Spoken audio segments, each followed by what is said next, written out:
I had 48 hours to decide whether to destroy my career or let people die. The email sat in my inbox like a ticking bomb, encrypted and anonymous, containing documents that proved my CEO was a criminal and our company's miracle product was killing people in third world countries. My hands trembled as I stared at the screen in my corner office on the 48th floor of Meridian Technologies, the Seattle skyline glittering outside my window, like a promise of everything I was about to lose. My name is Sarah Chen, and 6 days ago I was promoted to Senior Vice President of Product Development at one of the most innovative healthcare technology companies in the world. I was 32 years old, earned $800,000 a year, and believed I was helping save lives. Today, I know the truth. I helped build an empire of fraud, and the man I admired most in the world is a monster. But I'm getting ahead of myself. Every story of revenge begins with betrayal, and mine started with champagne and lies. The promotion party had been spectacular. Martin Thornton, our visionary CEO, had given a speech about how I embodied everything Meridian stood for: innovation, dedication, and a commitment to making healthcare accessible to the world's poorest populations. He talked about our flagship product, the Mediscan Pro, a portable diagnostic device that could detect dozens of conditions from a single drop of blood. Sarah Chen turned my dream into reality, Martin had said, his voice thick with emotion as he raised his glass. Thanks to her brilliant engineering and tireless work, Mediscan will save millions of lives in developing countries. To Sarah, everyone had cheered. My assistant Jamie had hugged me with tears in her eyes. Board members had lined up to shake my hand and talk about the company's bright future. I had felt like I was floating, drunk on success and validation and the intoxicating feeling that my work mattered. 6 years of 80-hour weeks, sacrificed relationships, and deferred dreams had finally paid off. I was in the inner circle now, one of the chosen few who would help Martin build his vision of a world where quality healthcare wasn't a privilege, but a right. I went home that night and called my mother in Taiwan, and she cried with pride when I told her about the promotion.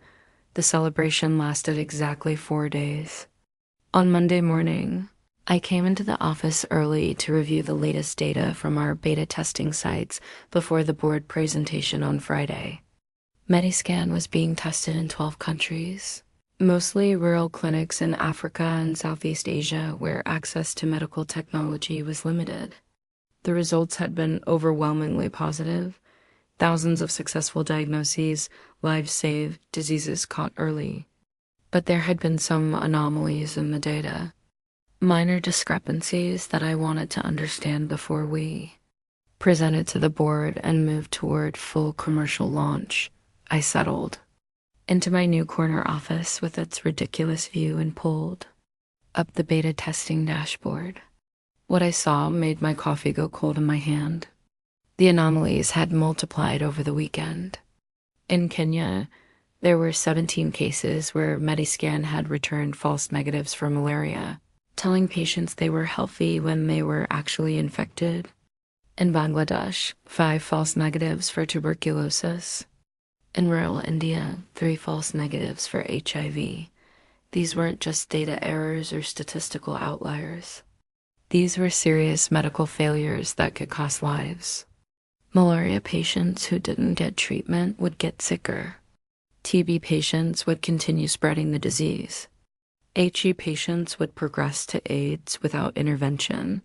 I immediately called our head of clinical testing, Dr. Rachel Foster, a brilliant physician who had left a lucrative practice to join Meridian's mission. She picked up on the second ring, and I could hear the exhaustion in her voice. Sarah, congratulations on the promotion. What can I do for you? I asked her about the anomalies, expecting her to tell me they were aware of the issues and working on recalibration. Instead, there was a long silence. When Rachel spoke again, her voice was different, carefully neutral. Those data points have been flagged for review. Unsure they'll be resolved before the board presentation. Something in her tone made my stomach tighten. Rachel, these are serious failures. False negatives for life-threatening conditions. We need to pause beta testing until we understand what's causing them. Another silence, longer this time. Then Rachel said something that changed everything.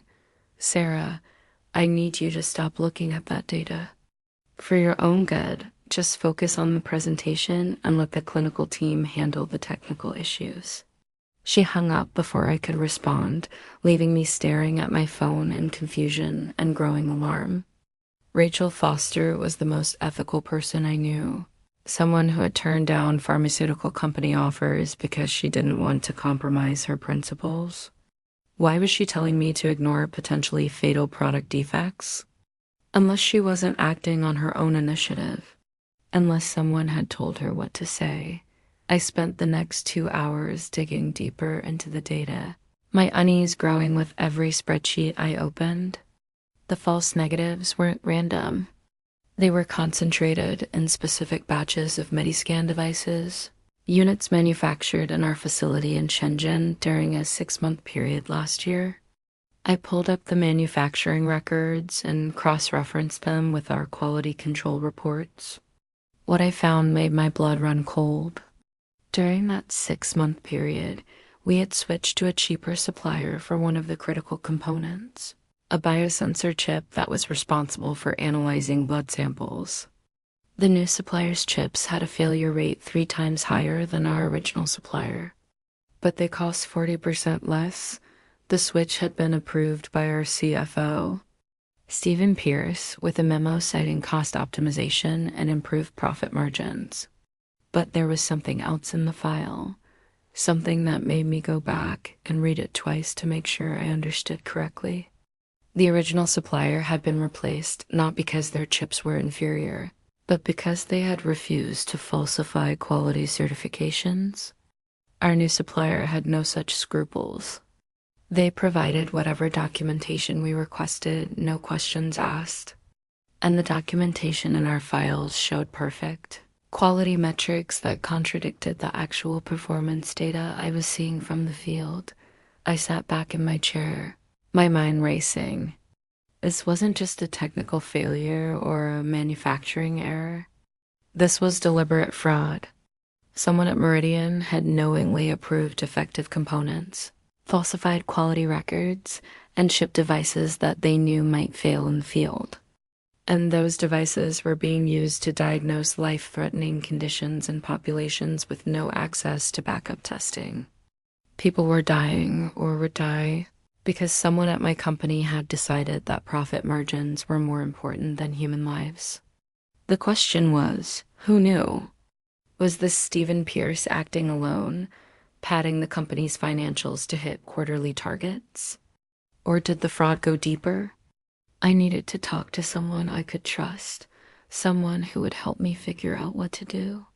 I called my mentor, David Wu, who had recruited me to Meridian 6 years ago when I was a hungry engineer fresh out of Stanford with a PhD in biomedical engineering and dreams of changing the world.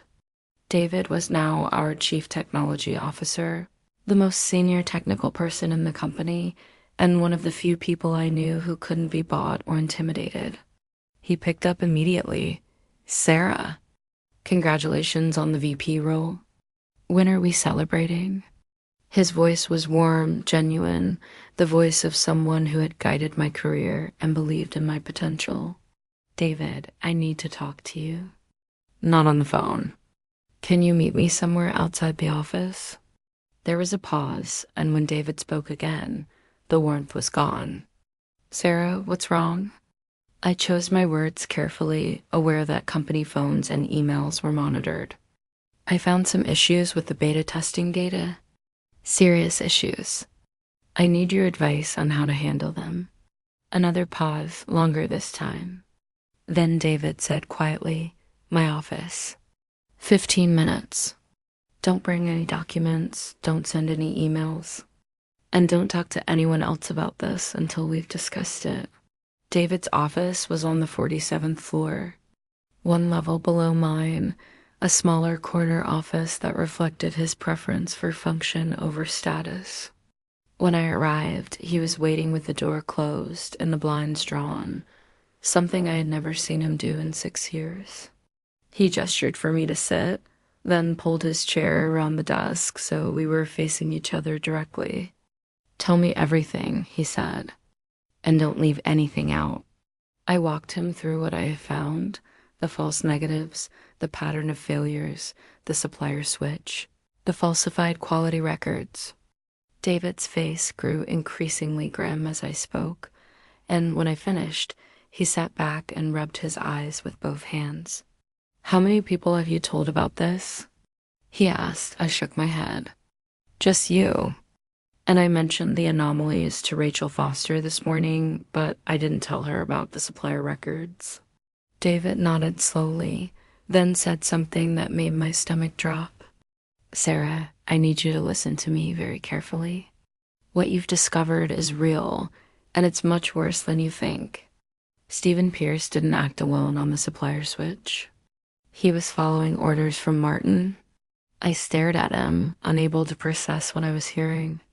"Martin Thornton, our CEO? The Martin who founded this company to make healthcare accessible to poor countries?" David's laugh was bitter and tired. "The Martin who needs to hit revenue targets to satisfy his investors, who has a $200 million liquidity event tied to our IPO next year, and who will do whatever it takes to make sure Mediscam launches on schedule. The supplier switch saved us $18 million annually.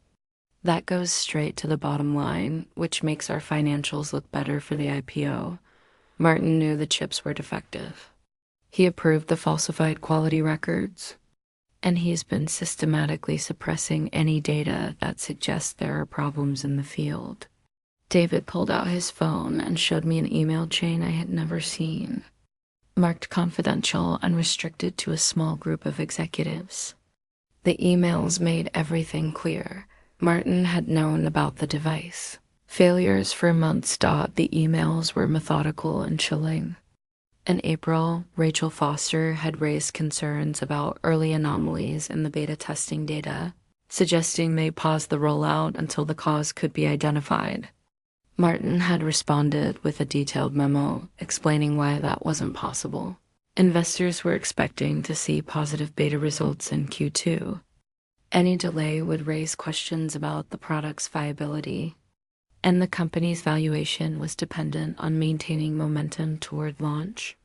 He instructed Rachel to contextualize the anomalies as statistically insignificant outliers and focus reporting on the overwhelming majority of positive outcomes.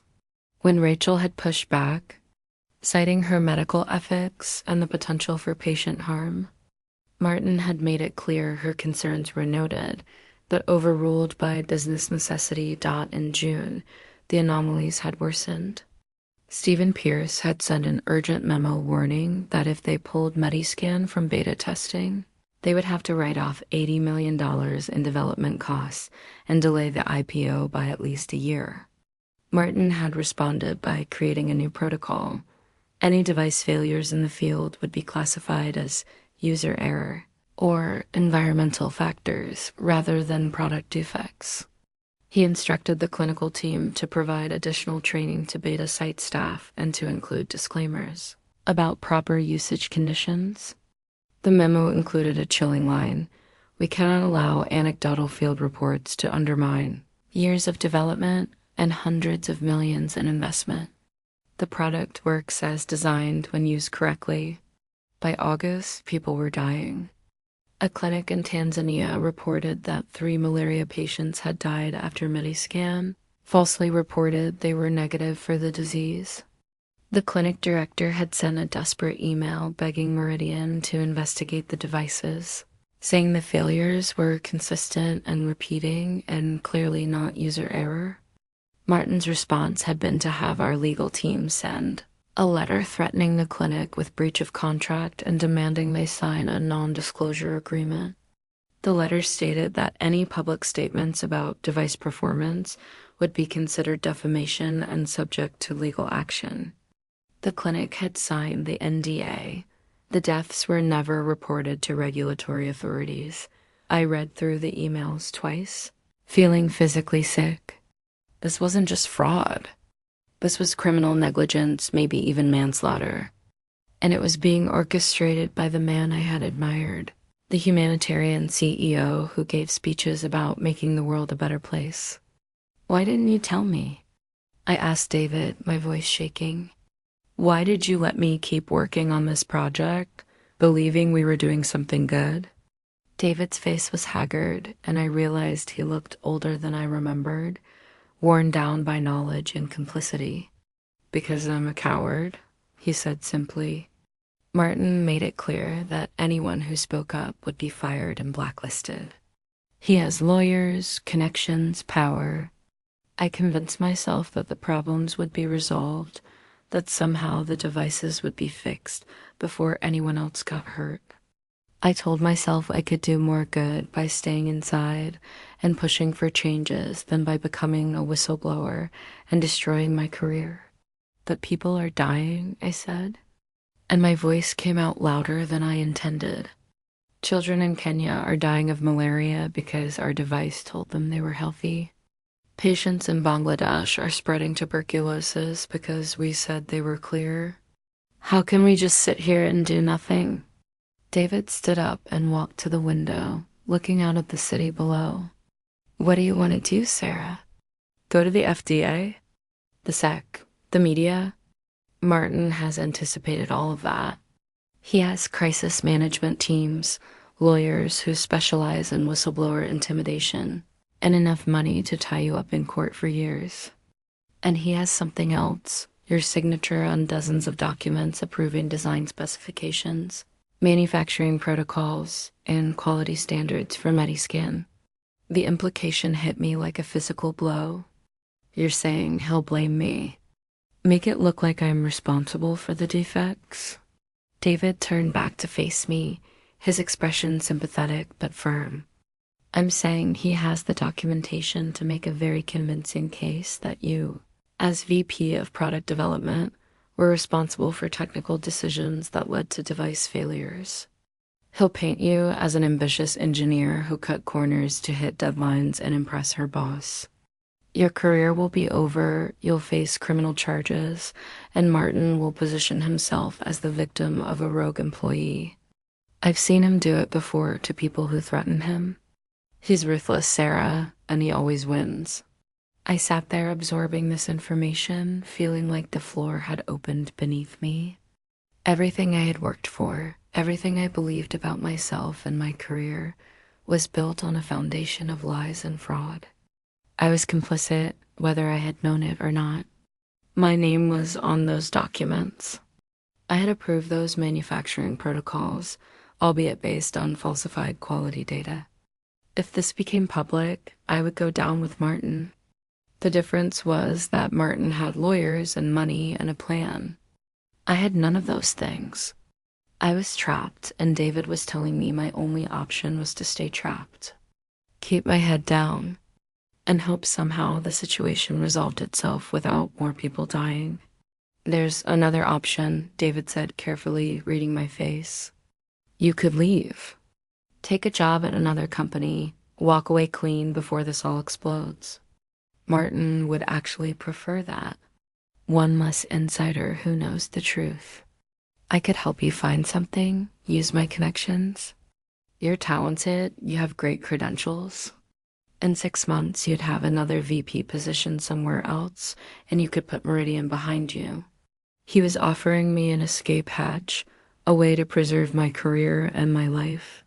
All I had to do was forget about the people dying in Kenyan clinics and Bangladeshi villages. All I had to do was become someone who could live with that knowledge. I stood up and walked to the door. I need time to think, I said. David nodded, looking relieved that I wasn't making any rash decisions. Take the week. Don't do anything impulsive. And Sarah, don't access those files again from your work computer. Martin has IT monitoring everything. If he knows you've seen the suppressed emails, he'll move against you before you have a chance to protect yourself. I left his office feeling numb and disoriented, like I had woken up in an alternate reality where everything I thought I knew was wrong. The office around me continued as normal, people at their desks, meetings in conference rooms, the casual hum of a successful company doing important work. Except now I knew it was all a performance, a beautiful facade hiding something rotten at the core. I went back to my office and closed the door, then just sat staring at the wall for I don't know how long. My mind kept circling back to David's words. Martin always wins. Was that true? Was he untouchable? I thought about the emails I had seen, the documented proof of Martin's knowledge and involvement in the fraud. That evidence existed somewhere, probably on company servers with restricted access. If I could get copies, if I could somehow document everything without Martin knowing, maybe I would have leverage. Maybe I could force him to recall the devices, fix the problems, do the right thing, even if it was only to save himself. It was naive, I know that now, but in that moment I still believe people could be reasoned with, that showing someone proof of their wrongdoing would make them change course. I decided to go to Martin directly. I would tell him what I found, show him the data on the false negatives, and give him a chance to respond appropriately. Maybe David was wrong about him. Maybe Martin didn't fully understand the severity of the situation. Maybe if I presented it clearly, showed him the moral imperative and the legal liability, he would choose to do the right thing. I actually believed this. I actually thought I could appeal to the better angels of a man who had threatened clinics into silence and falsified quality, records to protect his IPO. God. I was naive. I called Martin's assistant and asked for a meeting. She checked his calendar and said he had 30 minutes at 4 o'clock that afternoon. Tell him it's urgent, I said. It's about Mediscan beta testing data. There was a pause, then she said, he'll see you at 4. And Sarah, congratulations on your promotion. Her voice was warm and friendly, completely oblivious to the fact that in a few hours I was going to detonate a bomb that would change everything. I spent the intervening time preparing, printing out the data analysis showing the pattern of failures, the manufacturing records showing the supplier switch, and charts demonstrating the correlation between defective batches and false negative results. I wanted to be thorough, professional, irrefutable.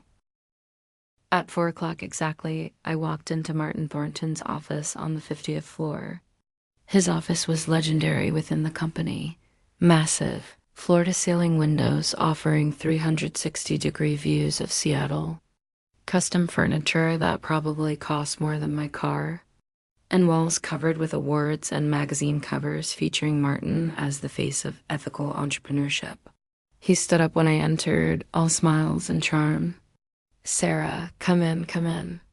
I've been meaning to schedule a proper celebration dinner for your promotion, but this week has been crazy. He gestured to the leather couch by the windows, a more casual setting than his desk. What can I do for you?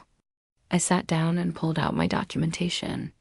Martin, I found some serious issues with the Mediscan beta testing data that I need to bring to your attention. I walked him through everything methodically, the false negatives, the pattern of failures, the manufacturing records, the supplier switch. Martin listened with an expression of growing concern, occasionally interjecting with questions that seemed designed to understand the scope of the problem. When I finished, he sat back and rubbed his jaw thoughtfully. This is troubling, he said. Very troubling. I'm glad you brought it to me. How many people know about this analysis? Just you and David Wu, I said. I wanted to bring it to your attention before it went further up the chain. Martin nodded approvingly. Good. That's exactly the right instinct. The last thing we need is panic or premature conclusions before we fully understand what's happening. He stood and walked to his desk, picking up his phone. Let me get Stephen Pierce and Rachel Foster up here. We need to form a crisis response team immediately. This could be a major setback for the company if not handled properly. Something about the way he said it made me uneasy. Not this could harm patients, or we need to protect people who are relying on our devices, but this could be a setback for the company. Within 10 minutes, Stephen Pierce and Rachel Foster arrived, both looking tense. Martin had clearly given them a heads up that I had discovered the problems. We all sat in Martin's informal meeting area, and I went through my findings again. Stephen's face remained impassive, but Rachel looked increasingly distressed. When I finished, there was a long silence. Then Martin leaned forward with an expression of grave concern.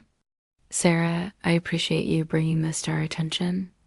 It takes courage to raise difficult issues, but I think you may be misinterpreting some of the data and drawing conclusions that aren't supported by the full context."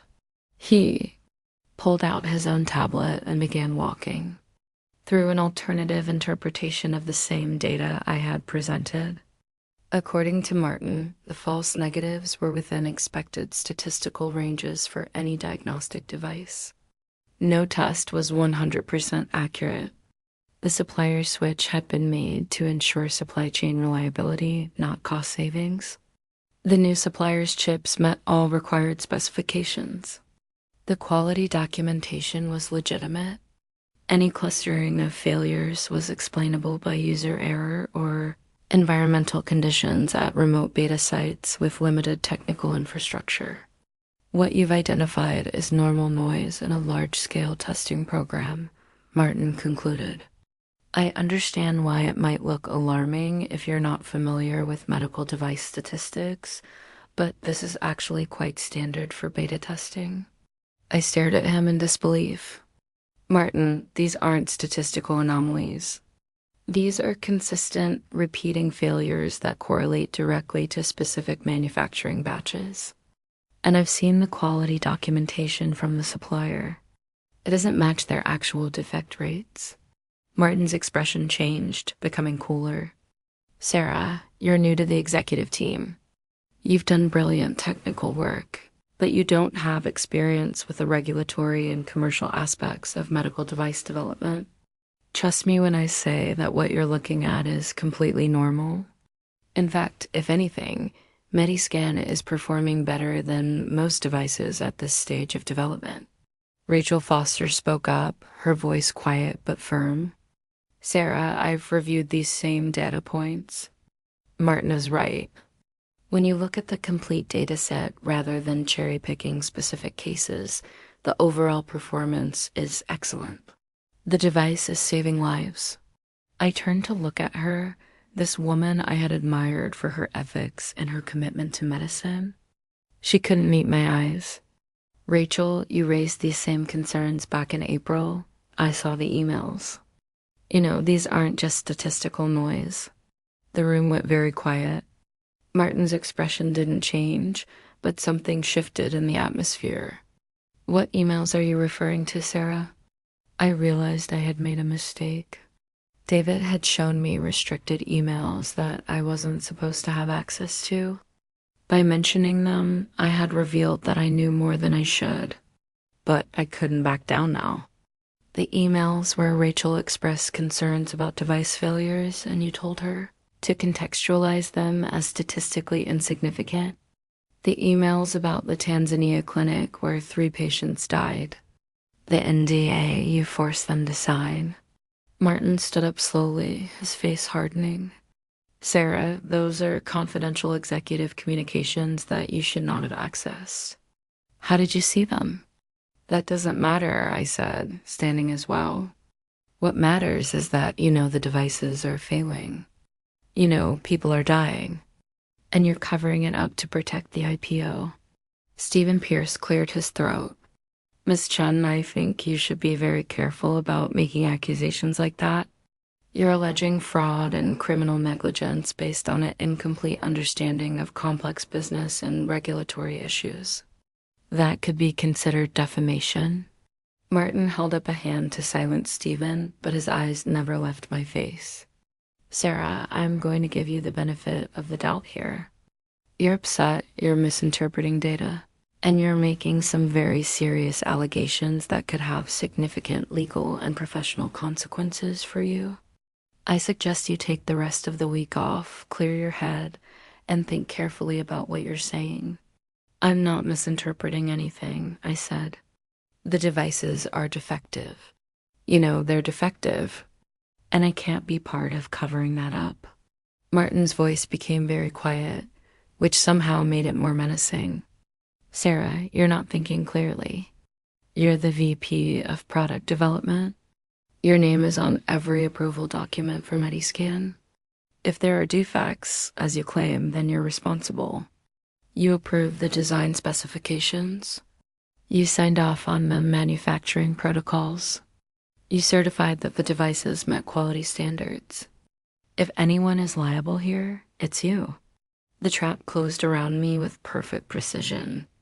Everything David had warned me about was happening in real time.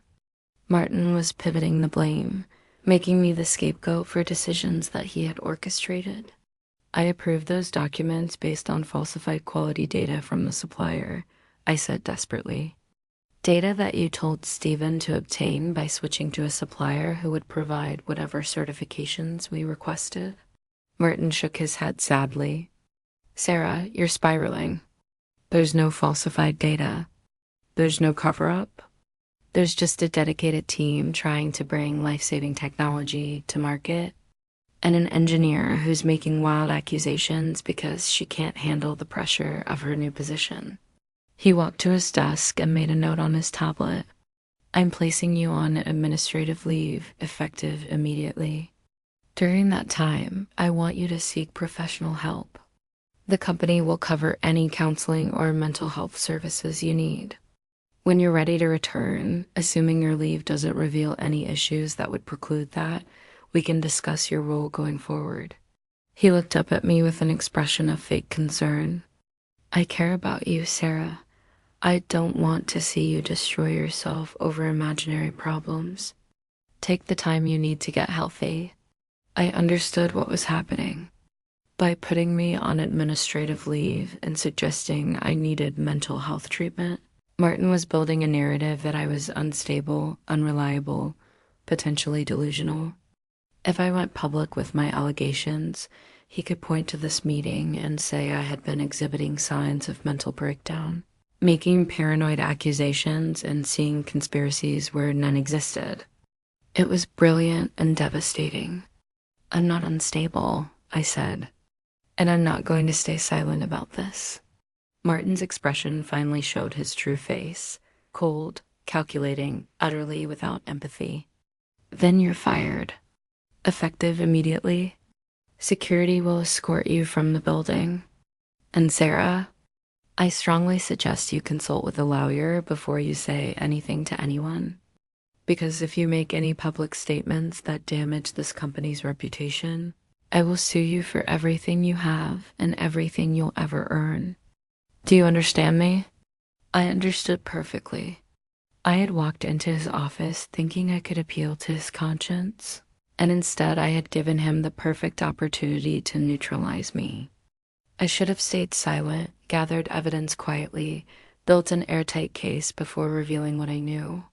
Instead, I had been naive and impulsive, and now I was going to pay the price. You won't get away with this, I said, knowing how empty it sounded. The truth will come out. Martin smiled, and it was the smile of a predator. The truth is what I say it is. And right now, the truth is that Sarah Chen was a promising engineer who cracked under pressure, made baseless accusations against her CEO, and was terminated for cause. That's the truth that every reference check will hear. That's the truth that every potential employer will believe. You're done, Sarah. In this industry, in this city, you're done. Security arrived within minutes, 2 large men in suits who were polite but firm. They escorted me back to my office, watched while I packed my personal belongings into a box, and then walked me through the executive floor to the elevators as my former colleagues pretended not to watch. The walk of shame, they call it. I had seen it happen to others over the years, People who had been fired or laid off, that humiliating procession to the exit. I had never imagined it would happen to me. The security guards took my access badge, my company phone, my laptop. One of them checked the box I was carrying to make sure I hadn't taken any company documents. Then they escorted me out the front entrance and waited while I got in my car and drove away. I made it 3 blocks before. I had to pull over because my hands were shaking too hard to drive. I sat in my car in a parking garage, crying and raging and trying to process what had just happened. In the space of 2 hours, I had gone from rising executive to unemployed whistleblower with a target on my back. Martin had been so fast, so efficient. He had seen the threat I represented and eliminated it before I could even fully understand what I was doing. And he was right about one thing. My name was on all those approval documents. If this became a legal battle, I was vulnerable. He could argue that I was responsible for the defects, that I was making accusations to deflect my own liability. Who would believe me over him?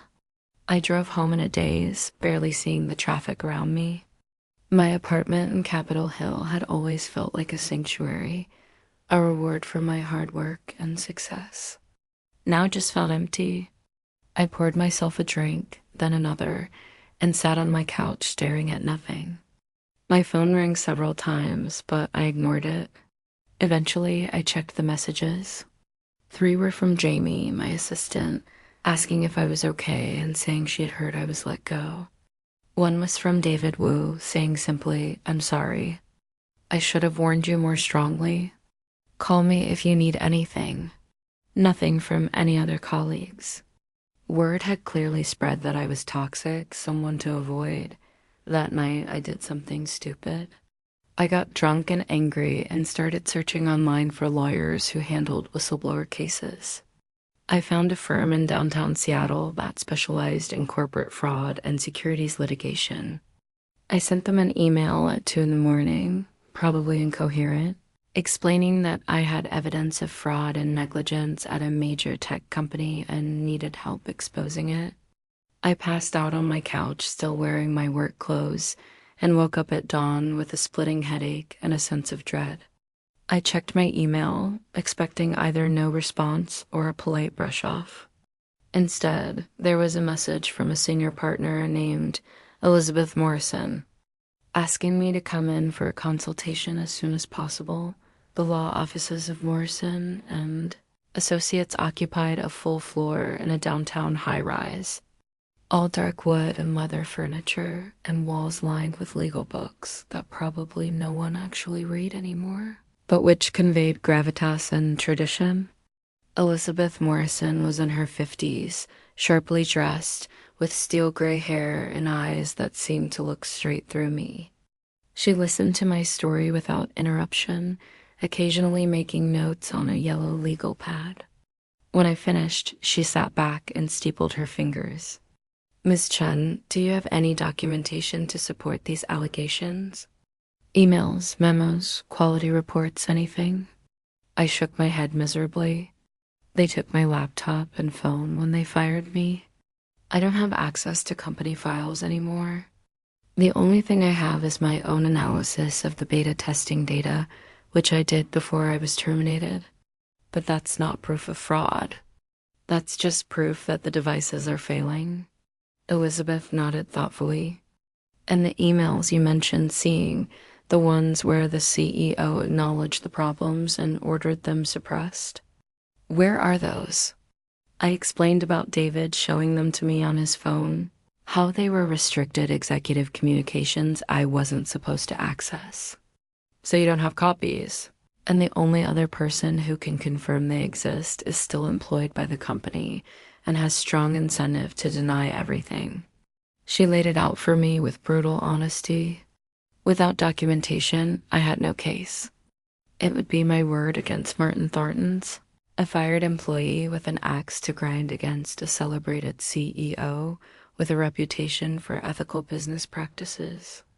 Even if I could somehow get copies of the incriminating emails, Martin could argue they were taken out of context. or that I had fabricated them, or that they represented internal debates that were ultimately resolved appropriately.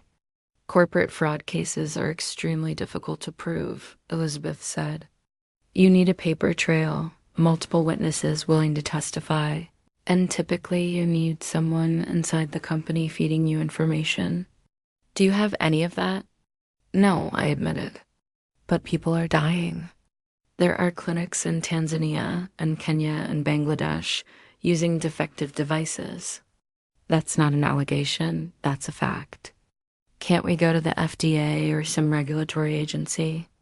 Elizabeth shook her head. We could file a complaint, certainly. But without hard evidence of fraud, the most that would happen is an investigation that could take months or years. Meanwhile, Martin Thornton will use every legal tool available to destroy your credibility and bury the allegations. He'll paint you as a disgruntled employee with mental health issues. He'll sue you for defamation. He'll make sure you never work in the tech industry again. He's already doing that, I said bitterly. He fired me and threatened to blacklist me if I spoke out. Elizabeth's expression softened slightly. Miss Chen, I believe you. I've seen this pattern before. Charismatic CEO, celebrated company, fraud hiding beneath the surface. The problem is that belief isn't enough. We need proof. And getting that proof will require time, resources, and probably some legally questionable methods. Are you prepared for that? Because if you go down this road, there's no turning back. Martin Thornton will come after you with everything he has. Your life will become a nightmare.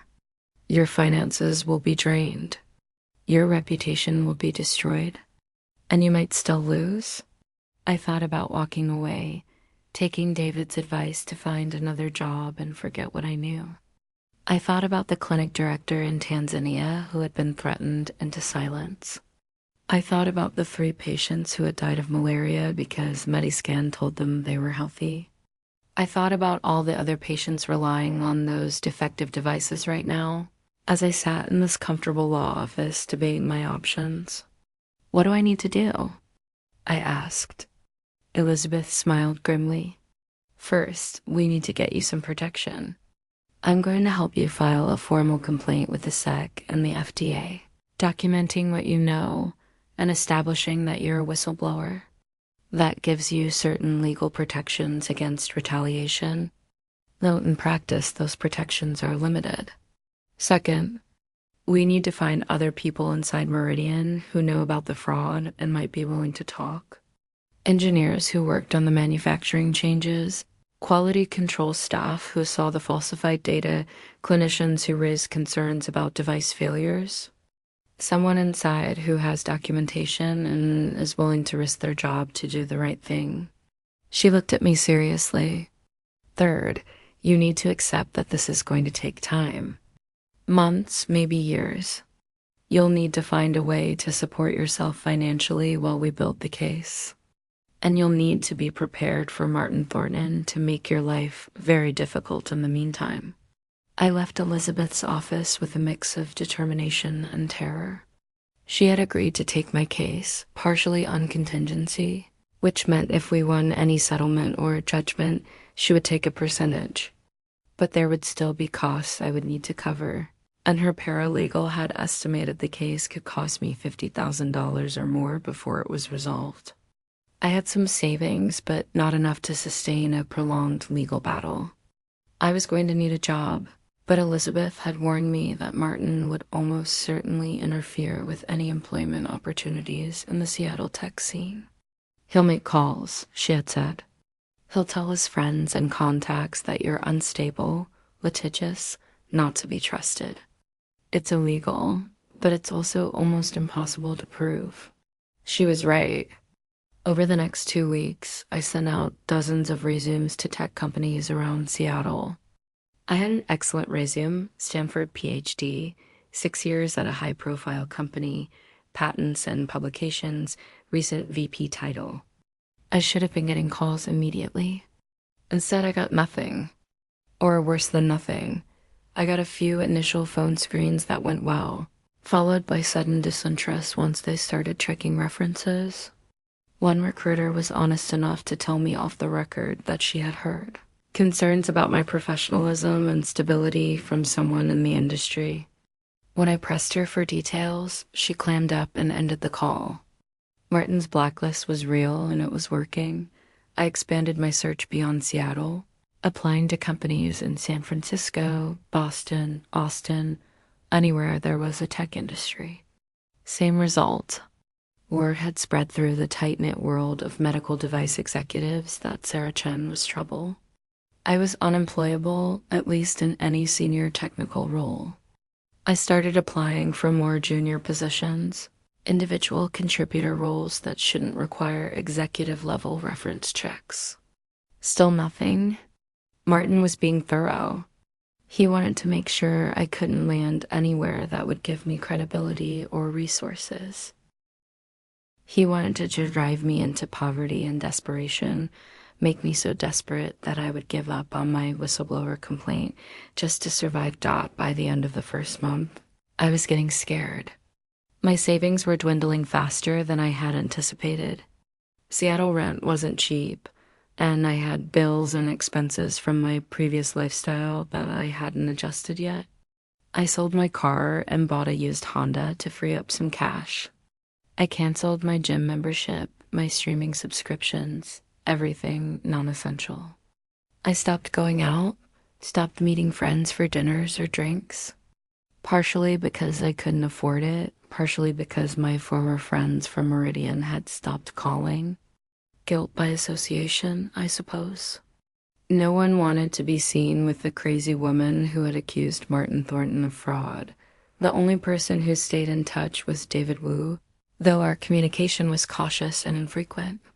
He would send me occasional text messages, usually just checking in, making sure I was okay. I got the sense he felt guilty about what had happened, though he was careful never to say anything in writing that could be used against him.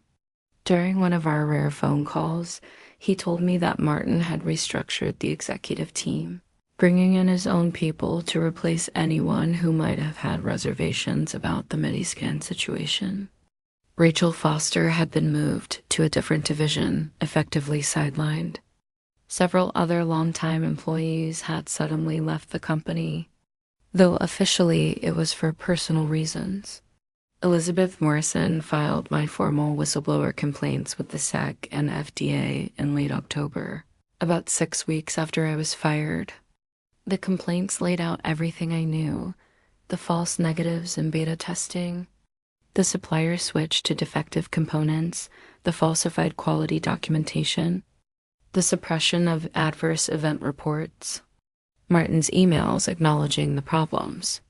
We didn't have copies of those emails, but we documented their existence and their content based on what I had seen.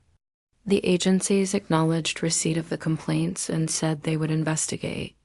Elizabeth warned me not to expect quick action. These investigations move slowly, she said, especially when they involve a high-profile company with good lawyers. Meridian will fight every document request, claim everything is proprietary or privileged, drag out the process as long as possible. In November, Martin struck back. Meridian filed a lawsuit against me in King County Superior Court, alleging that I had breached my employment contract, stolen confidential company information, and defamed the company and its executives with false allegations. They were seeking $5 million in damages. The lawsuit was clearly designed to intimidate me and drain my resources. $5 million was more than I would earn in a lifetime.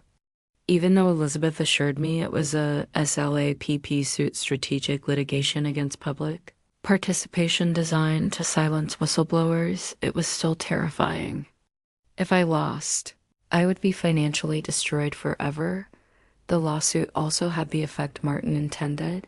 It made me even more unemployable. Now I wasn't just a disgruntled former employee. I was someone actively being sued by my previous employer for theft and defamation. What company would hire someone with that hanging over their head? I was forced to take whatever work I could find, contract jobs, freelance gigs, anything that would bring in money while I fought this battle. I ended up doing technical consulting for small startups, helping them with product development and regulatory strategy.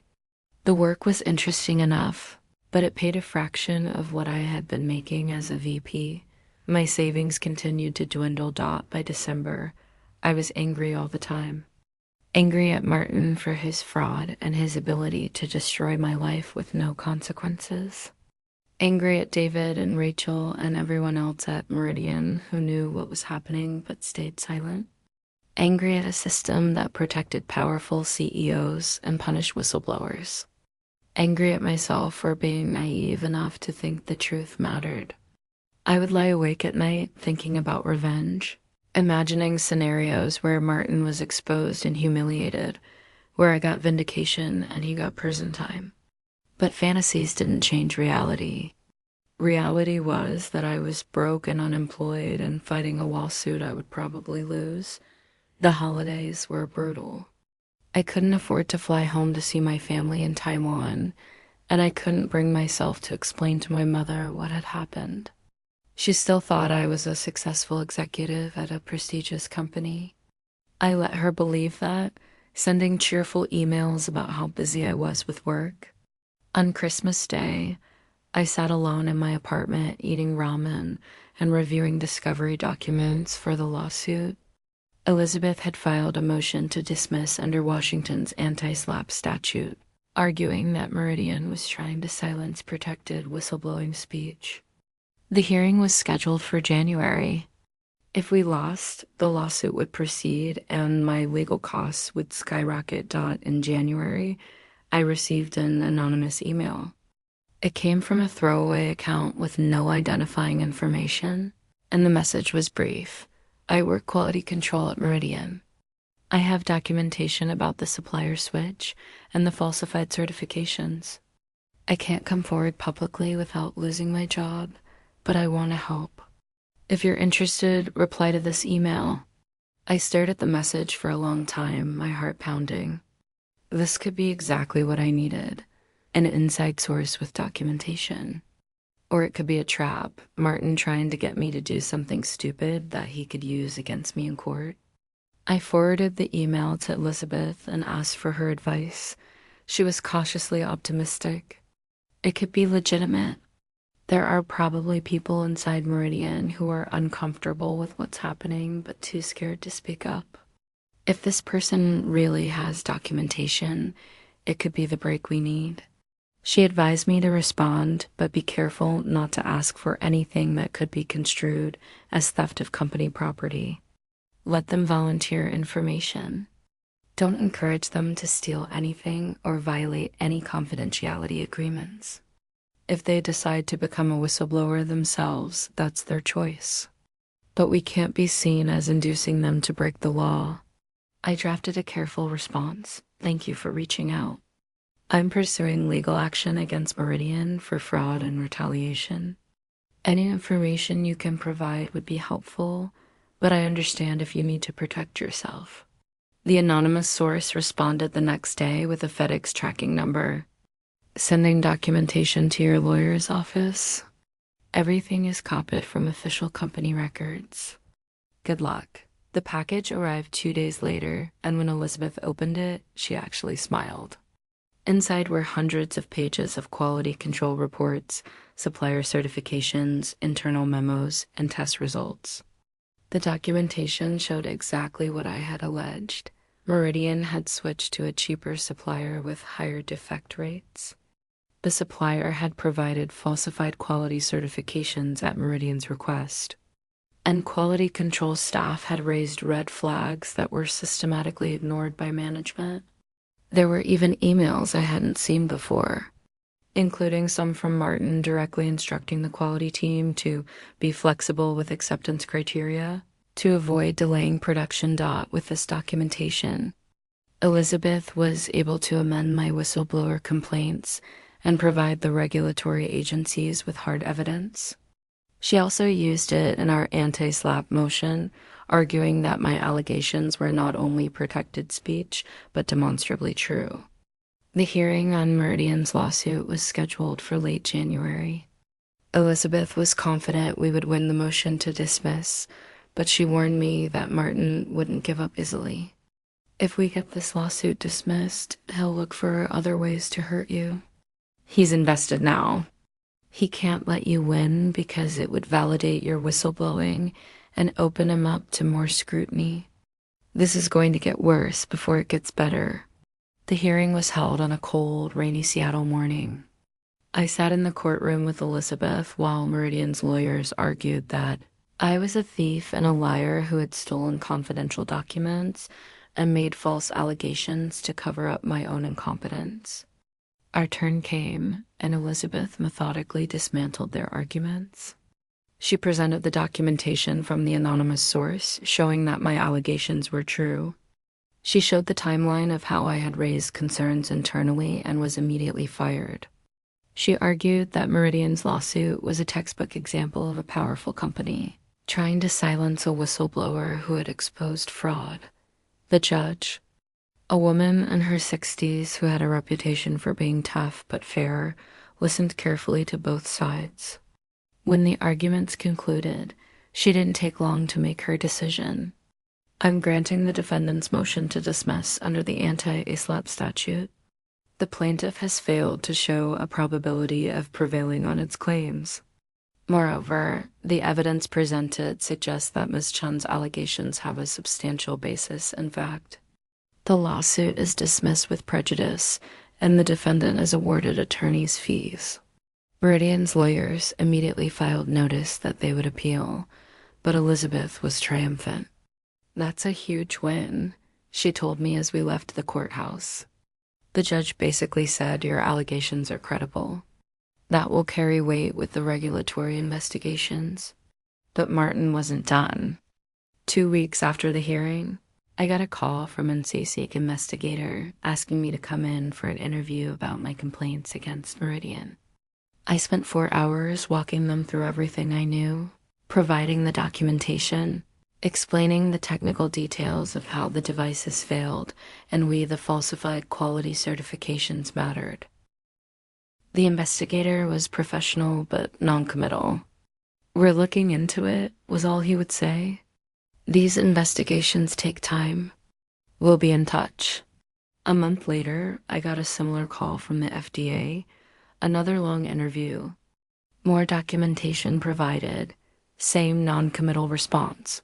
Meanwhile, word had gotten out that my lawsuit had been dismissed and that regulatory agencies were investigating Meridian. The tech press started paying attention.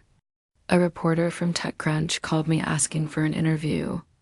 Elizabeth advised me to decline. Let the investigation proceed. If you talk to the press now, Meridian will accuse you of trying to manipulate public opinion and prejudice any potential prosecution. Keep your head down. It was frustrating. I wanted to shout the truth from the rooftops, make sure everyone knew what Martin had done. But I understood Elizabeth's reasoning. This had to be done carefully, methodically, or Martin would find a way to turn it against me. In March, 5 months after I was fired, Meridian made an announcement that seemed designed to undercut my whistleblowing. The company announced a voluntary safety update to medicaldevices in the field, claiming they had identified opportunities for improved accuracy through their ongoing commitment to quality and patient safety. They spun it as a proactive measure, evidence of their dedication to excellence. The tech press ate it up. Articles praised Martin for his transparency and his willingness to delay the IPO to ensure product quality. There was no mention of the beta testing failures, the falsified quality data, or the patients who had died. Martin had managed to turn a forced product recall into a PR victory. I was livid. I called Elizabeth and demanded we go to the press, expose the truth, stop Martin from spinning this narrative. She talked me down. "Sarah, I know this is infuriating, but the voluntary recall is actually good for us. It means the regulatory pressure is working." The SEC and FDA investigations forced Meridian to pull the defective devices.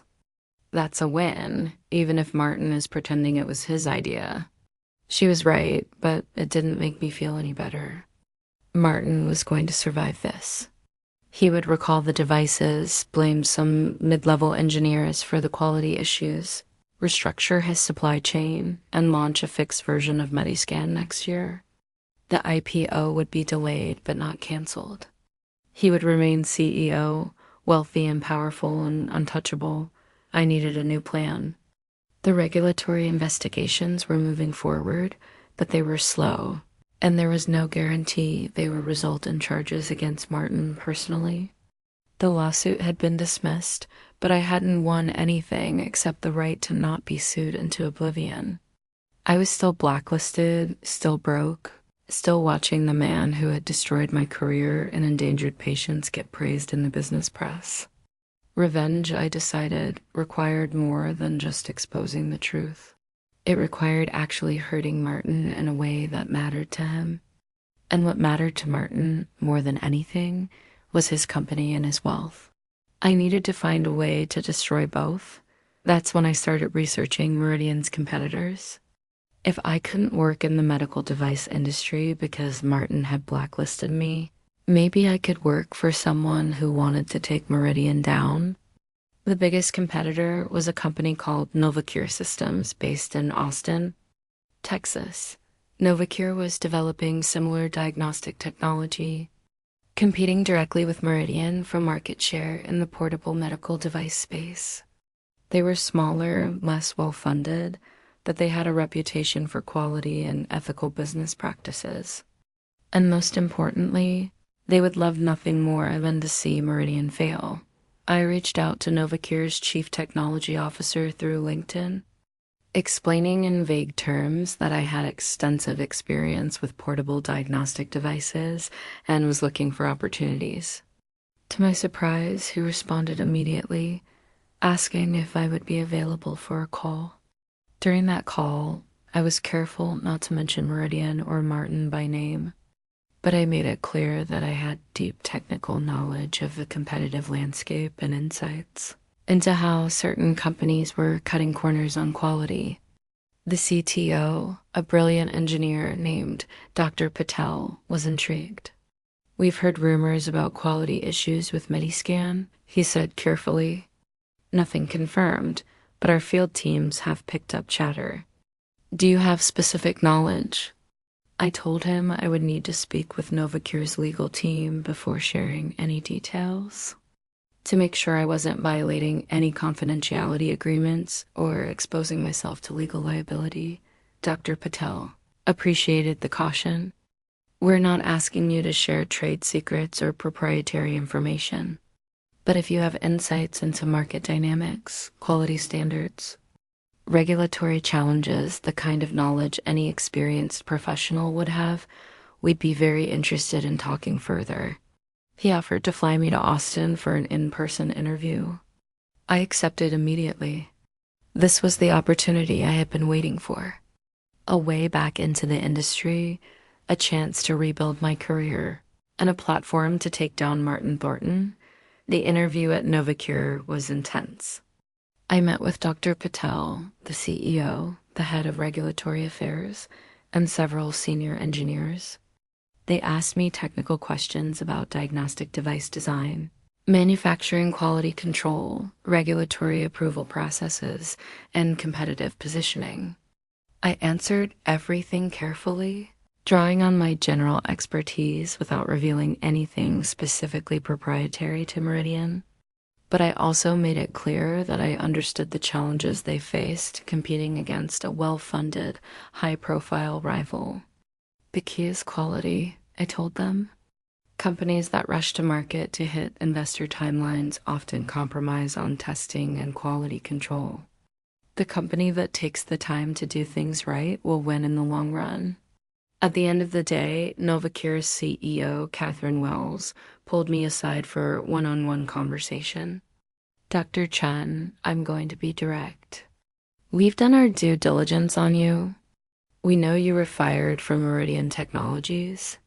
We know there's been litigation. We know you filed whistleblower complaints with multiple agencies. Some people would see that as a red flag. I see it as evidence that you have integrity and courage. She leaned forward. We've also heard the rumors about Mediscan's quality issues. We don't know if they're true, but if they are, it represents a massive opportunity for Novacure. We can position ourselves as the ethical alternative, the company that doesn't cut corners.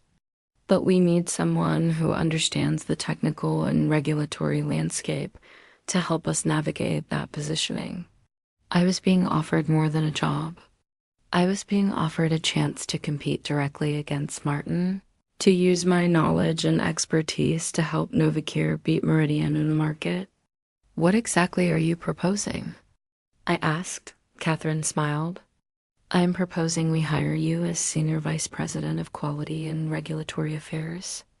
You would lead our efforts to achieve regulatory approval for our diagnostic platform, establish best-in-class quality systems, and help us differentiate Novacure as the premium, trusted brand in portable diagnostics. The job comes with a significant salary, equity, and the opportunity to build something important. Are you interested? I was interested. God, I was interested.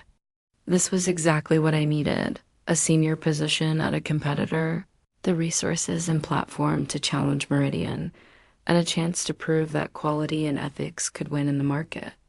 But I was also cautious. Catherine, you need to understand that if you hire me, Martin Thornton will come after both of us. He'll claim I'm using Meridian trade secrets to help Novacure. He'll file lawsuits, he'll lobby regulators, he'll use every weapon in his arsenal to destroy this before it starts. Are you prepared for that? Catherine didn't hesitate. Martin Thornton should have thought about that before he decided to build his company on fraud and intimidation. Yes, Dr. Chen, I'm prepared. The question is, are you? I accepted the offer on the spot. Within 2 weeks, I had relocated to Austin and started at Novacure. The change was dramatic.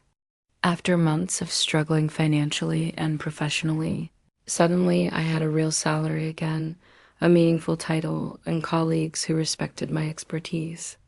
More importantly, I had purpose. Every day, I worked on building quality systems and regulatory strategies that would make Novacure's products superior to Meridian's every day. I got closer to the moment when we could launch our competing device and expose the difference between a company that cared about quality and one that only cared about profits. Martin predictably lost his mind when he found out I had joined Novacure. Within a week of my start date, Meridian filed a new lawsuit, this time alleging that I was violating non-compete clauses in my employment contract and using trade secrets to benefit a competitor. Elizabeth had anticipated this and had carefully reviewed my employment agreements before I accepted Novacure's offer. My non-compete was limited to Washington State, and I was now working in Texas. My role at Novacure was different enough from my role at Meridian that there was no direct overlap. And I had been scrupulous about not using any proprietary Meridian information. Elizabeth filed a motion to dismiss the new lawsuit as frivolous and harassing, and Novacure's legal team filed a countersuit against Meridian for tortious interference with my employment. The legal battles became a sideshow to the main event, the regulatory investigations. In May, nearly 8 months after I filed my initial complaints, the SEC announced they were opening a formal investigation into Meridian Technologies for possible securities fraud and false statements to investors. The announcement sent Meridian's stock price tumbling and forced the company to delay its planned IPO indefinitely. Martin issued a statement denying any wrongdoing and promising full cooperation with the investigation. But the damage was done. Investors were spooked, and several major venture capital firms quietly withdrew their support. The FDA investigation moved more slowly, mired in bureaucracy and complicated by Meridian's aggressive legal defenses. But in July, nearly a year after I was fired, the FDA issued a warning letter to Meridian citing significant violations of quality system regulations, and failure to adequately investigate device. Failures. The letter stopped short of pulling Mediscan's approval, but it required Meridian to implement corrective actions and submit to enhanced oversight. More importantly, it validated everything I had been saying. The defects were real, the quality failures were documented, and Meridian had failed in its responsibilities to patients and regulators, with the regulatory validation in hand. My whistleblower complaints gained new momentum. The SEC investigation expanded to include not just the quality issues, but also financial irregularities related to how Meridian had reported its beta testing results to investors. Investigators discovered that Martin had presented selectively edited data to the board and to potential investors, highlighting successful diagnostics while minimizing or omitting failures. This wasn't just product negligence, this was securities fraud, lying to investors to inflate the company's valuation and facilitate fundraising. At Novacure, we launched our competing device in August. The contrast with Meridian couldn't have been more stark. While Meridian was mired in investigations and regulatory trouble, Novacure's product sailed through FDA approval with glowing reviews of our quality systems and testing protocols.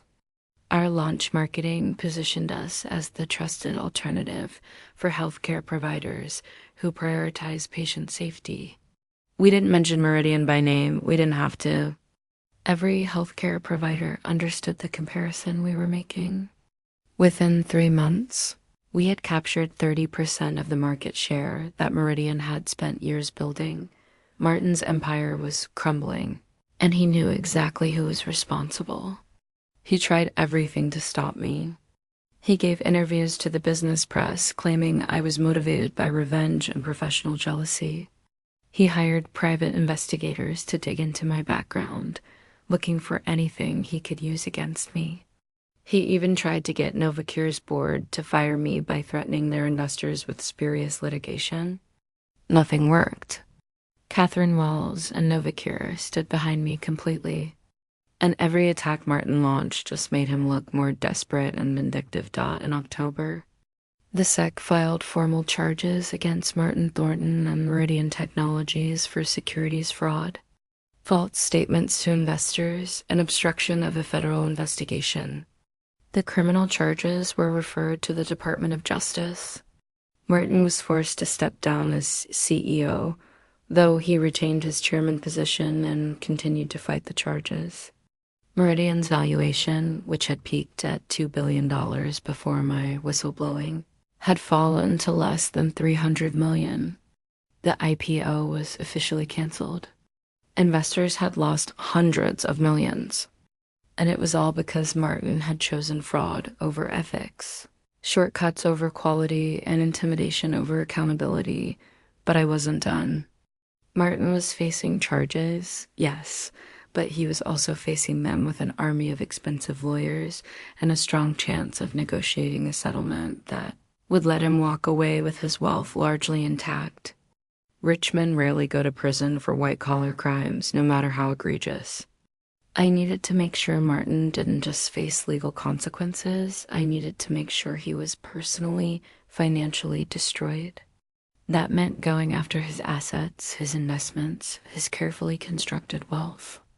And I had just the weapon to do it. A shareholder derivative lawsuit. Elizabeth had been researching this option for months. A derivative suit is filed by shareholders on behalf of the company, alleging that executives breached their fiduciary duties and harmed the company through their misconduct. If successful, the executives can be held personally liable for the company's losses. Given that Meridian had lost more than $1 billion in value due to Martin's fraud, the potential damages were enormous. The problem was getting shareholders to support the suit. Many of Meridian's largest investors were venture capital firms that had close relationships with Martin and didn't want to rock the boat further. That's where my work at Novacure paid unexpected dividends. Through my new position and connections in the industry, I had met investors, analysts, and market experts who were disgusted by what had happened at Meridian. Several smaller shareholders were particularly angry. They had invested based on Martin's promises and have lost significant money when the truth came out. Elizabeth and I approached a coalition of these smaller shareholders and proposed the derivative suit. We laid out the case. Martin had knowingly shipped defective products, falsified quality data, lied to investors, and covered up device failures. His actions had directly caused Meridian's value to collapse. He should be held personally liable for those losses. It took months to build the coalition and prepare the lawsuit. But in February, 16 months after I was fired, we filed.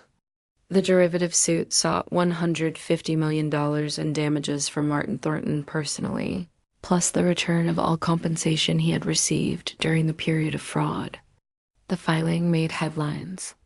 Business journalists who had once praised Martin as a visionary now wrote exposes about his fall from grace.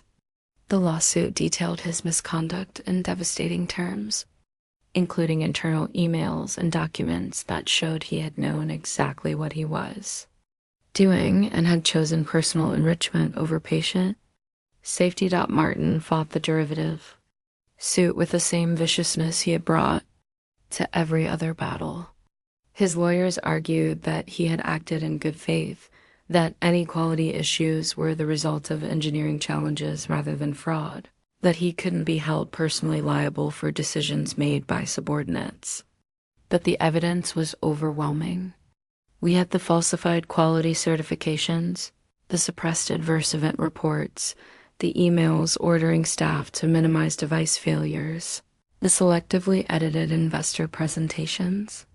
We had testimony from the anonymous quality control whistleblower who had provided documentation. We had my own testimony about being fired for raising safety concerns. The case was airtight. In May, nearly 2 years after I was fired, the parties entered settlement negotiations. Martin was facing not just the derivative suit, but also the ongoing SEC and DOJ investigations. Multiple other civil lawsuits from patients harmed by defective devices, and the complete collapse of his professional reputation. His lawyers approached Elizabeth and the shareholder coalition with a settlement offer. Martin would pay $75 million to Meridian shareholders, resign from all positions with the company, agree to a lifetime ban from serving as an officer or director of any public company, and cooperate with ongoing investigations. In exchange, the shareholders would agree not to pursue further personal liability claims. The settlement negotiations were brutal. The shareholders wanted more money. I wanted Martin in prison, not just writing checks. But Elizabeth was pragmatic. $75 million is real money. It's more than most whistleblower cases ever recover. And the lifetime ban means Martin can never run another company. He's done. Yes, he'll still be wealthy. We can't take everything, but his career is destroyed. His reputation is ruined, and he'll spend years dealing with criminal charges. This is as close to total victory as you're going to get. She was right, but it still felt incomplete. Martin had destroyed my career, tried to destroy my life, and endangered patients around the world. And his punishment was to be merely very rich instead of obscenely rich. The criminal case provided some additional satisfaction. In July, the Department of Justice announced that Martin Thornton had been indicted on charges of securities fraud, wire fraud, and obstruction of justice. He pleaded not guilty and vowed to fight the charges, but his legal team was clearly trying to negotiate a plea deal. The trial was scheduled for the following year. Elizabeth explained that even if Martin avoided prison time through a plea bargain, the conviction would be on his record permanently. He would be a convicted felon, forever marked by his crimes. That was worth something. At Novacure, life moved forward. Our competing diagnostic device had become the market leader, outselling what was left of Meridian's product by a significant margin. Healthcare providers trusted our brand, our quality systems, and our commitment to transparency. Catherine Wells gave me a lot of credit for our success, both in terms of the technical excellence of our product and the effective positioning against Meridian's tainted brand. I had rebuilt my career, vindicated my whistleblowing, and helped create a company that actually lived up to the values that Meridian had only pretended to care about. I was making more money than I had at Meridian, had equity in a growing company, and had professional respect throughout the industry, but success didn't erase what I had been through. I still had nightmares about that day in Martin's office when he had threatened to destroy me. I still felt rage when I thought about how easily he had nearly gotten away with everything. The 2 years between being fired and seeing Martin indicted had been the hardest of my life. The unemployment, the financial stress, the legal battles, the constant attacks on my credibility. I had survived, but the scars were real. Trust didn't come easily anymore. I was constantly suspicious of people's motivations, always looking for the betrayal beneath the surface. Therapy helped, but some wounds don't fully heal. The derivative suit settlement was finalized in September, almost exactly 2 years after I was fired. $75 million was distributed to Meridian shareholders proportionally. My own shares, which I had been granted as part of my compensation package before being fired, were now worthless. Meridian stock price had never recovered. But the symbolic victory was what mattered. Martin Thornton had been forced to pay. His personal wealth had been significantly reduced. And most importantly, he was done. No more CEO positions, no more boards, no more opportunities to build companies on fraud and intimidation. He was finished. Martin's criminal trial began in March of the 3rd year, almost 30 months after I was fired.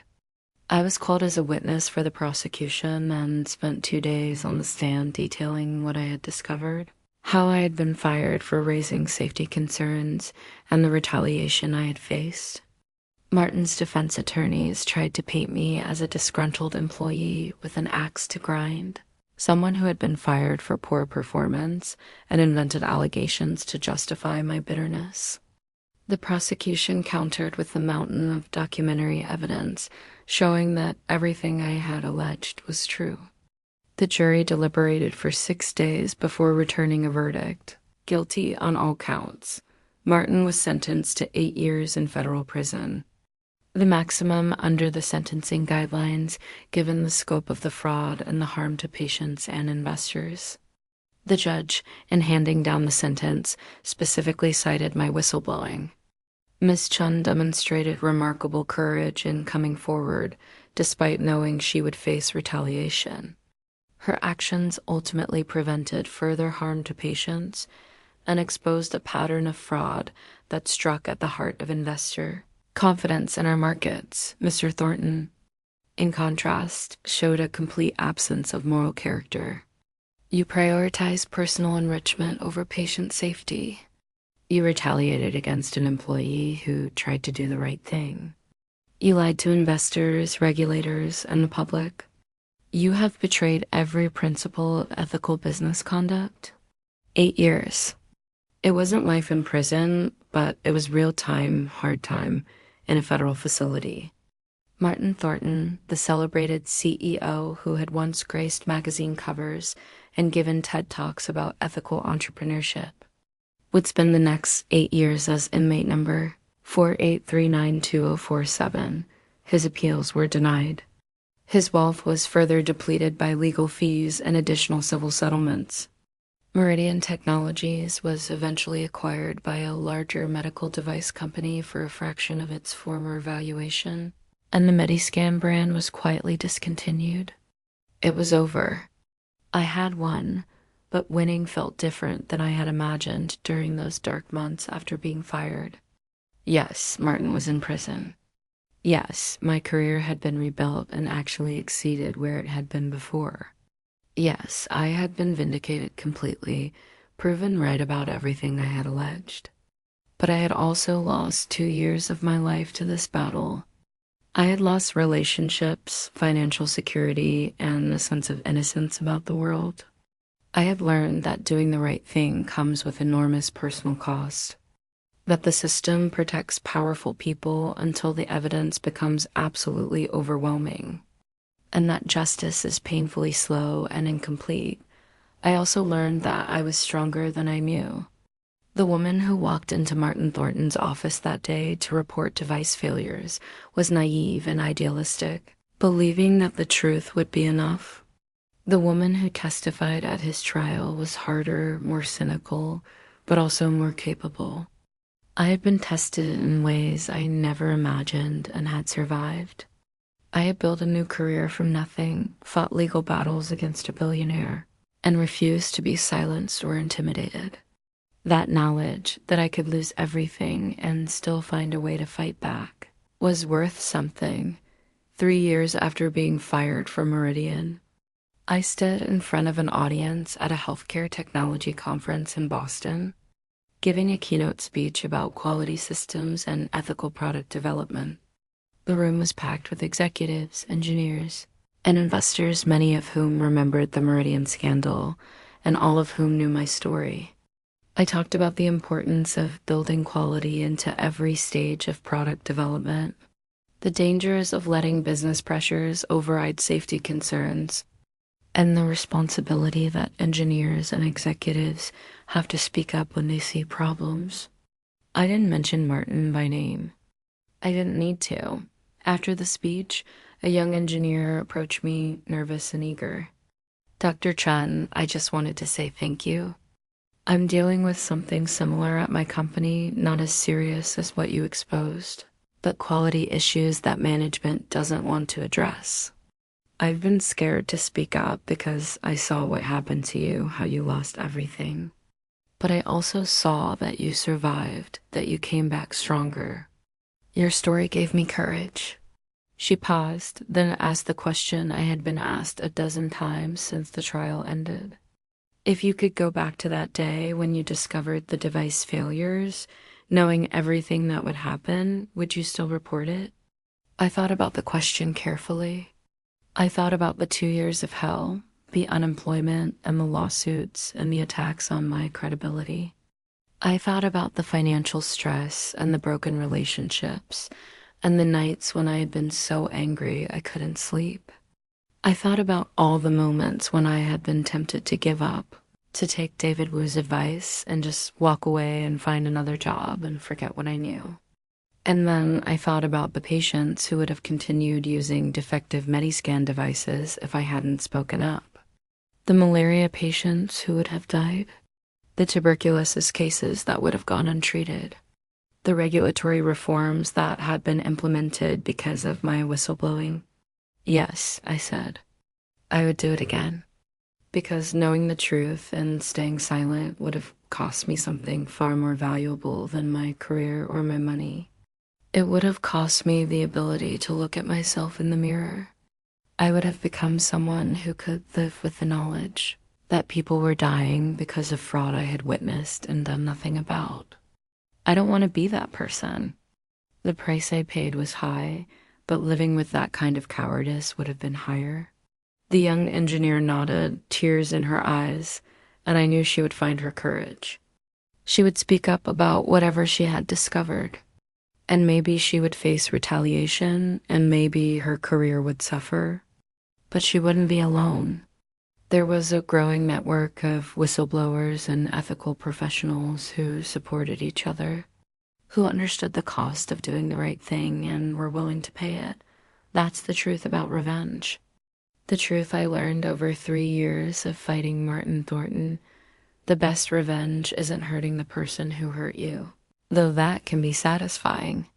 The best revenge is becoming someone they can't touch, someone who thrives despite their attacks, someone who proves that integrity and courage matter more than power and money.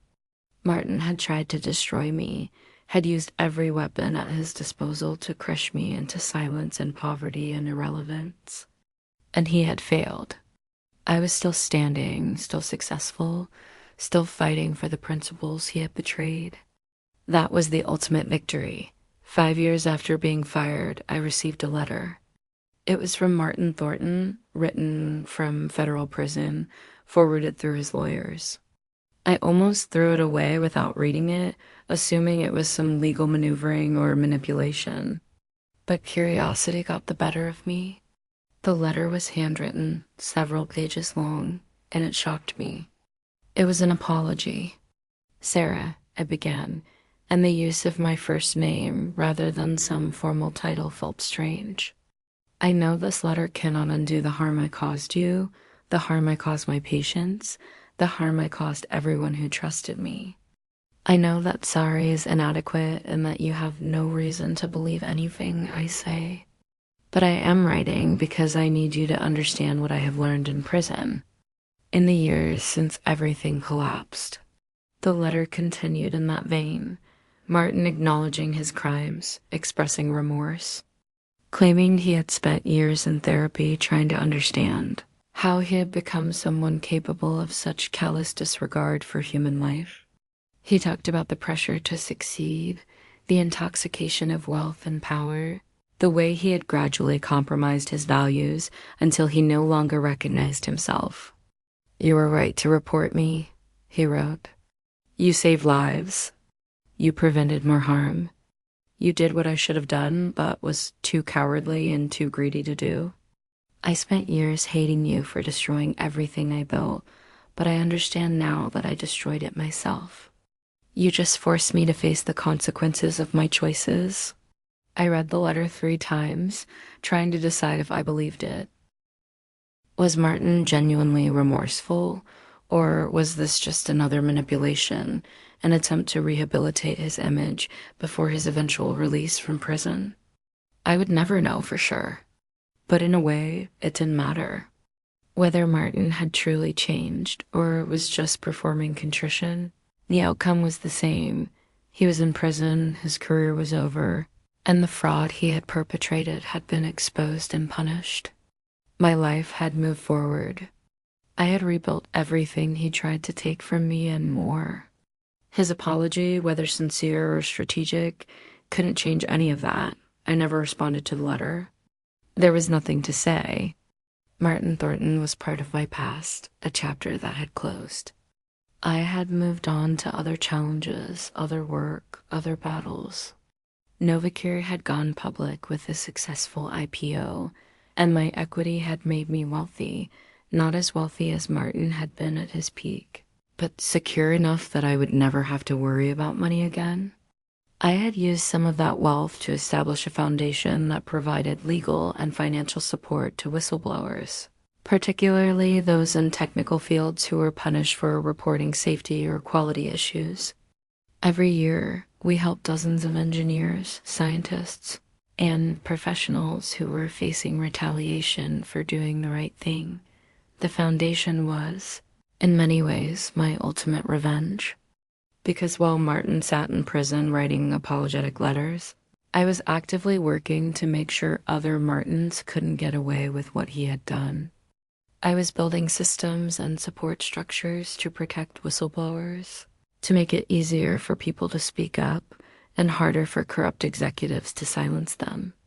Every person we helped, every fraud we exposed, was another victory not just over Martin, but over the entire system that had enabled him. That work gave me purpose beyond mere personal vindication. It turned my suffering into something meaningful, transformative, even redemptive. 10 years after being fired from Meridian, I gave an interview to a journalist writing a book about corporate fraud and whistleblowing. She asked me if I had any regrets, if there was anything I would have done differently. I thought about it carefully. I wish I had been smarter in how I initially reported the problems, I said. I was naive. I thought telling the truth to the CEO would be enough. If I had it to do over, I would have gathered more evidence before revealing what I knew. I would have consulted with lawyers first. I would have protected myself better before stepping into the line of fire. But those are tactical regrets, not moral ones. I don't regret speaking up. I don't regret fighting back when Martin tried to destroy me. And I don't regret the years I spent bringing him to justice, no matter how hard they were. The journalist asked me one final question. What do you want people to understand about whistleblowing? I paused, thinking about all the people who had reached out to me over the years.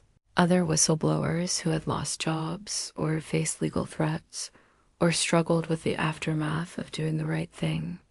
I want people to understand that it's hard, I said. The movies make it seem like whistleblowers are heroes who expose the truth and everyone applauds. The reality is that you will probably lose your job. You will probably face legal threats. You will probably burn through your savings and damage your career and spend years fighting just to survive. And you will do all of that knowing that the powerful people you're exposing have resources and connections and weapons you don't have. But I also want people to understand that it's worth it because you're not doing it for recognition or reward. You're doing it because staying silent would cost you something more fundamental, your integrity, your self-respect, the ability to live with yourself.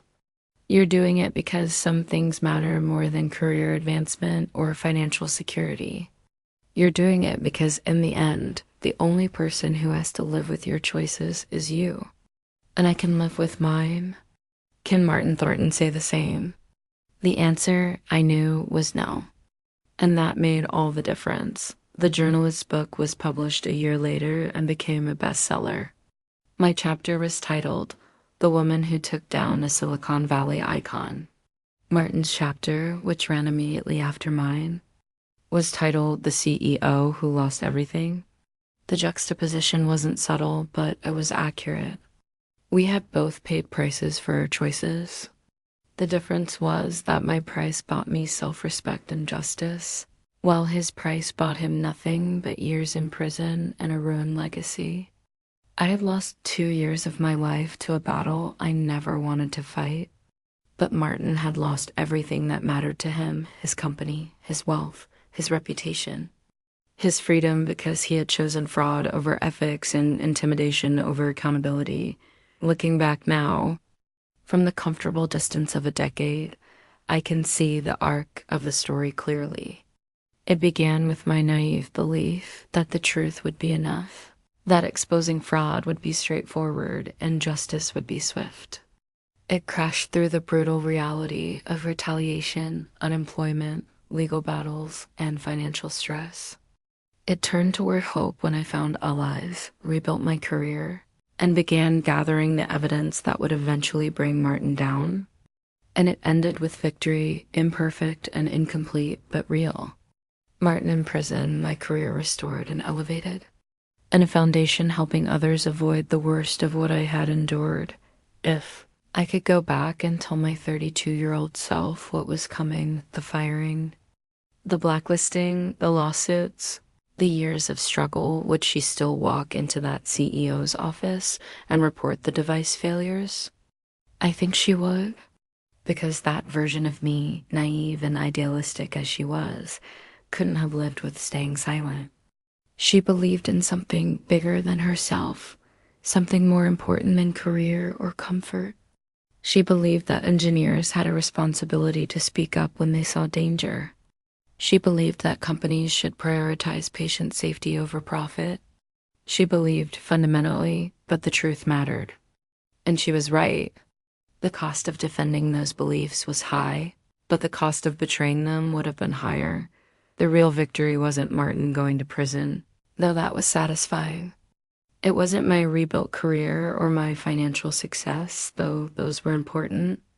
The real victory was that I had faced the worst someone could do to me and had survived, had fought back, had refused to be silenced or destroyed. Martin Thornton had tried to make me an example, a warning to anyone who might dare to challenge him. Instead, I became a different kind of example, proof that whistleblowers can win, that courage can overcome power, that doing the right thing, no matter how hard, is always worth it in the end. That's the revenge that matters. Not just hurting the person who hurt you, but becoming someone they could never break. And I was unbroken.